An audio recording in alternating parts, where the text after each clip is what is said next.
ಬಾಯಿಗೆ ನಿಮ್ಮೆಲ್ಲರಿಗೂ ಸ್ವಾಗತ. ಆಚೆ ಬಂದು ನೋಡಿದ್ರೆ ಸೂರ್ಯನೇ ಕಾಣ್ತಾ ಇಲ್ಲ, ಯಾಕಂದ್ರೆ ವೆದರ್ ಹಂಗೈತೆ. ಆಯ್ತು ಅಂದ್ಬಿಟ್ಟು ಫ್ರೆಶ್ ಅಪ್ ಆಗಿ ನಾಷ್ಟ ಮಾಡೋಂತ ಅಡ್ಗೆ ಮನೆಗೆ ಹೋದ್ರೆ ಅಲ್ಲಿ ನೋಡ್ತೀನಿ ಮೂಲಂಗಿ ಸಾರು, ಬಿಸಿ ಬಿಸಿ ರೈಸ್ ಬೇರೆ ಮಾಡಿದ್ದಾರೆ. ಓ ಮೈ ಗಾಡ್, ಜೊತೆ ನೆನ್ಸ್ಕೊಂಡ್ರೆ ಹೀರೆಕಾಯಿ ಬಜ್ಜಿ. ಓಹೋ ಸೂಪರ್. ನನಗೆ ಮಾರ್ನಿಂಗ್ ಇಡ್ಲಿ, ದೋಸೆ, ಪುಳಿಯೋಗರೆ, ಪೊಂಗಲ್, ಚಿತ್ರಾನ್ನ ಇಂಥದ್ದೇ ಬೇಕಂತದೇನಿಲ್ಲ. ಸಿಕ್ಕಿದ್ ಜಡಿತಾರ್ತೀವಿ ಮಾತ್ರ ನಾವಂತೂ. ಸರಿ ಅಂದ್ಬಿಟ್ಟು ರಾತ್ರಿ ತಂಗಳನ ಇತ್ತು, ಅದನ್ನ ಹಾಕೊಂಡು ಮೂಲಂಗಿ ಸಾರು ಚೆನ್ನಾಗಿ ಹಾಕೊಂಡು ಅದನ್ನೇ ಬೆಳಿಗ್ಗೆ ನಮ್ಗೆ ಬ್ರೇಕ್ಫಾಸ್ಟ್. ಜೊತೆಲಿ ಇದ್ರೆ ಏಟ್ ಆಯ್ತು ನಮ್ಗೆ ಕಾಲು ನೋಡಿ. ಫ್ಯಾಂಟಾಸ್ಟಿಕ್ ಬಜ್ಜಿ ನಾವು ತಿಂತಾ ಇದೀವಿ ಸ್ನೇಹಿತರೆ. ಬಿತ್ತು ಗುರು ಕಾಲ್ಗೆ.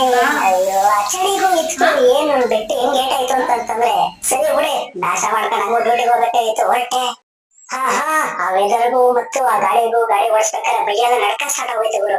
ಸರಿ ಅಂದ್ಬಿಟ್ಟು ಕೆಲ್ಸಕ್ಕೆ ಹೋಗಿ ನೋಡ್ತೀನಿ ಏನ್ ಕೆಲಸ ಅಂತ. ಉಡ್ಪ್ರೆ ಮರ ಹೊಡ್ಬೇಕಾಗಿತ್ತು ಗುರು. ಮರಗಳಿಗೆಲ್ಲ ಉಡ್ಪ್ರೆ ಮರ ಹೊಡೆದ್ಬಿಟ್ಟು ಅಷ್ಟೊತ್ತಿಗೆ ಮಧ್ಯಾಹ್ನ ಆಗೋಯ್ತು. ಮಧ್ಯಾಹ್ನ ಆದ್ಮೇಲೆ ಕೈ ತೊಳ್ಕೊಂಡು ಊಟ ಕೂತ್ಕೊಂತೀವಿ. ಮಹೇಶ್ ನೋಡಿದ್ರೆ ಸೀರಿಯಲ್ ನೋಡ್ತಾವ್ರು, ಏನ್ ನೋಡ್ತಾವ್ರೋ ಗೊತ್ತಿಲ್ಲ, ಒಟ್ಟ ಜೀ ಕನ್ನಡ ವಾಹಿನಿ ನೋಡ್ತಾವ್ರೆ.